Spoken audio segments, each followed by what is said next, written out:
Humans of the cardboard, welcome back to Just Nuts, guys. Today we have 4 brand new Nekroz cards. We finally have the new support revealed from Terminal World, and actually this finalizes the last of the new cards for Terminal World 2. Really excited to see. I know a lot of people like Nekroz. I'm not going to pretend like I'm a connoisseur of the deck, but I know that in the past they were a competitive deck, 10-ish years ago. I know that they have a lot of searchability and a lot of tools, so they have a lot of pieces in place. But we've seen for ritual type decks, Konami's gonna need to push these cards, so we'll see if they do that here. But let's get into it. It's the final reveals. I would expect these to be pretty good. We start off here with this guy. This is Avance, the magical swordsman of the Nekroz. Doesn't actually have Nekroz in the name. Would that be different? Okay, down here it says Avance, swordsman of Nekroz, so he would have Nekroz in the name, presumably. He's a level 4 water spellcaster. 1500 attack, 800 defense. You can only use the third effect on this card once per duel. When this card is normal summoned, you can special summon 1 Nekroz monster from your deck. Okay, so it's a tour guide. Not once per turn tour guide. I don't think the deck really does normal summoning that crazy, so I doubt they have an additional normal summon effect to use that more than once, but that's pretty good. I don't know what the best targets to be summoning out of the deck are off the top of my head. I believe this effect will not allow you to summon ritual monsters, so it would have to be a regular effect monster. But yeah, I wonder what the targets would specifically be off of that. Secondly, but hopefully that's a starter. Secondly, if you ritual summon exactly 1 Nekroz ritual monster with a card effect that requires use of monsters, this card you control can be used as the entire requirement. Okay, so this card's already shaping up like low. This card is almost just low, right? It's a card that gets you a plus, ideally, maybe even a 1-card line on its own, and it counts as the full, ritual requirement for whatever you're summoning Nekroz-wise, which is pretty cool. And lastly, if this card is tributed by card effect, like for a ritual summon, you can add any number of your banished Nekroz cards with different names to your hand. Interesting. Okay, I don't know. I'm assuming Nekroz has some way to banish monsters in grave for its ritual summons at times, or even just card effects in grave where they banish to do whatever, get you a plus in some way, recursion. So that's kind of nice. Just add any number back is actually a crazy statement. Any number is insane. But okay, cool. Yeah, that seems like a good card. I would assume this is a starter based on this. It has the low effect to make your rituals even easier to summon and matching levels and stuff, and even a bonus effect later on in the duel potentially to recur back some resources. All seems pretty good to me. That seems like a good card. All right, next up we move to Emilia, Dance Priestess of the Nekroz here as well. This is a level 4 water spellcaster at the same time. 1600 attack, 800 defense. You can only use the first and second effects once per turn from this card. If you have a warrior Nekroz monster on your field or in your graveyard, you can special summon this card from your hand.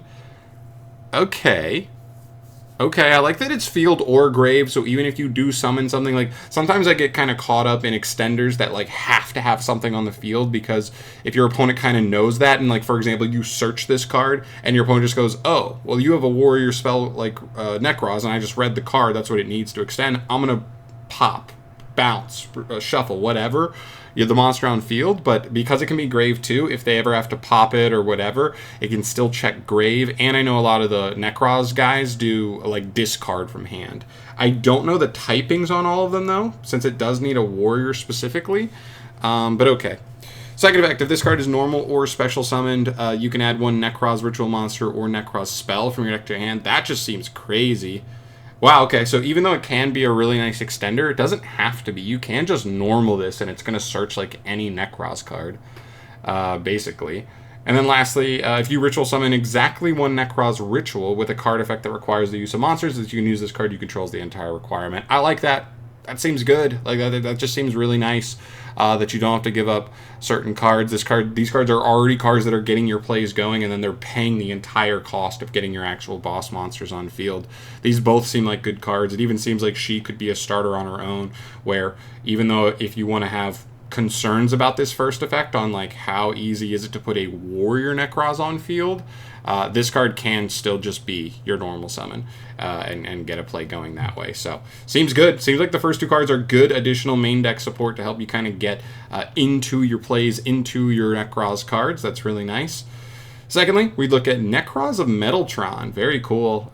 She's kind of just like one of those red-headed Nekroz girls. Is it just her? Is this just her, but with like Metatron's armor from Draco Slayer? Or True Draco? I think he's True Draco, but whatever. It's not important. I don't know. I'm not a big lore guy. But anyway. Okay. Level 9 Light Worm Ritual. 25, 3,000 for the stats. Oh, it's a pendulum too. I didn't even realize that. It's a pendulum ritual. Okay. Scale is 5. Pendulum effect says you can only use this effect once per turn. If your Nekroz card or cards become banished face up, you can target a spell or trap card on the field. Banish it. Interesting. If any Nekroz card becomes banished, so even on the opponent's turn, if any Nekroz card becomes banished, it is kind of like an interruption. That's interesting. That seems like a bonus effect, though. It doesn't seem like a main effect, but that works. Sure. You can ritual summon this card with any Nekroz ritual spell. Must be ritual summoned without using any level 9 monsters. Okay, so I would assume you can still use the new main deck monsters or just combine levels of monsters to make level 9 or higher.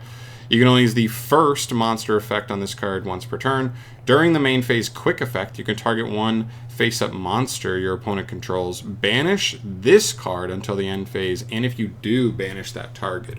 Ooh, so it's a perma-banish for your opponent's monster, but only a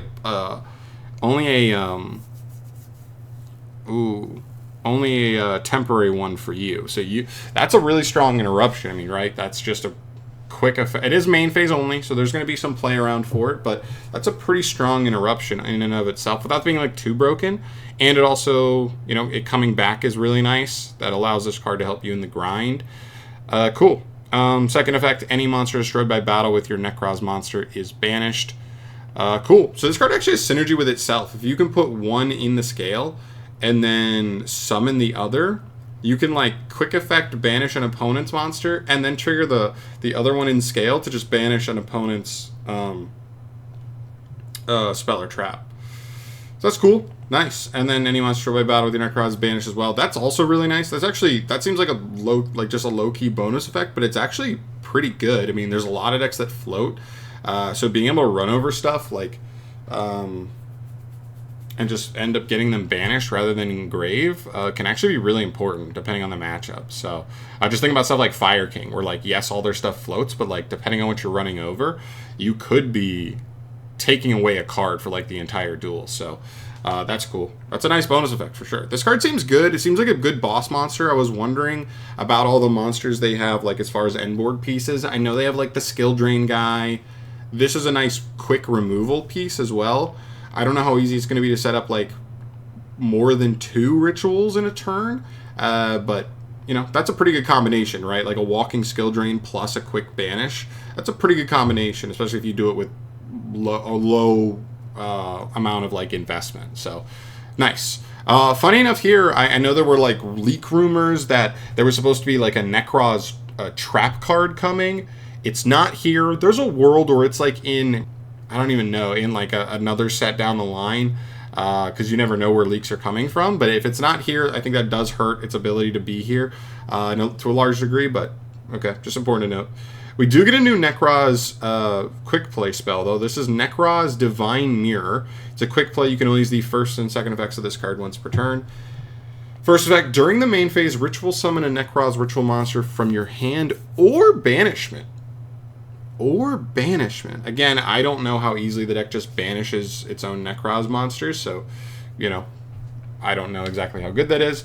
But you have to tribute monsters from your hand and or field and or sending Nekroz monsters from your extra deck to the graveyard whose total levels equal or exceed its levels. Does Nekroz even have, are there any extra deck monsters that have Nekroz in the name? If so, is this kind of referring to the pendulum? So if you get the pendulum face up in your scale, you can send it from face up extra deck to grave as pretty free material. That might be what they're talking about, but okay. That's still pretty good. The quick effect's nice. That makes this a potential end board piece that helps layer your board, where you don't have to leave, 3 boss monsters on the field, where a Dark Ruler, a Droplet, or whatever kind of board breaker can potentially just cook the entire board at once. So even if they do negate some of the stuff on your board or bait something out, you still have another layer of being able to tribute into another Nekroz boss monster from there. So that's cool.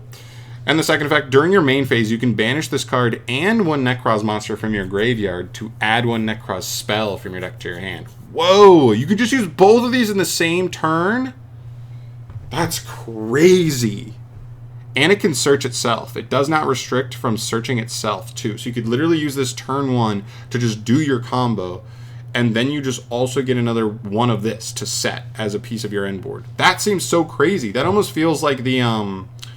This card feels to me like the Memento quick play spell, the quick play fusion, where like after you use it, you can also in the same turn, I believe, just banish it to search another Memento card. Wow, this card, I mean, listen, without much frame of reference of exactly where Nekroz sits right now, these are 4 pretty good cards, right? It seems like you have 2 Manic monsters that are pretty good starters that help push your engine. You have a new boss monster potentially that could be a nice addition to the type of interruptions that the deck has available right now. And you have a new spell that's like gives you the addition of like the ability to be a quick play spell to ritual summon, which is really nice because as far as I know, the deck really didn't have a way to do anything like that in the past. So like I said, layering boards, potentially dodging certain effects as well is another piece of this too. Where once you already have this in hand, if you try to like summon something and like activate, like for example, if you already have this quick play spell and any ritual in hand, and you just summon one of these guys to start your play, your opponent tries to Imperm, Veiler, Mourner, whatever, you can just tag them out. Like you're just gonna quick effect, tribute them to get into something else, and then just get free cards. Like just free, you're just gonna resolve through interaction. This card seems really good. I think all 4 of these cards seem pretty good. Oddly enough, and this is coming from somebody who doesn't know entirely what the archetype has and what it does, the new ritual seems like the worst of the 3, or of the 4, I would have to say. I just feel like the other 3 are just good engine cards. This card's not really an engine card at all. It's just kind of a decent end board piece with some utility, but still playable, totally. So cool. Fill me in the comment section down below. If you're a lifelong Nekroz lover, let me know down below how much and how specifically these 4 cards really end up helping the archetype. I'd be really curious to hear it from somebody who really knows the deck inside and out and already had an idea of what they wanted for the archetype. Did Konami nail it? Did Konami miss the mark? Let me know. Is Nekroz playable again? I'd love to hear all that stuff. So throw it down in the comment section, and I'll see you guys in the next video. Thanks for watching. As always, stay tuned for all things Yu-Gi-Oh! News going forward. I'll see you in the next one. Peace.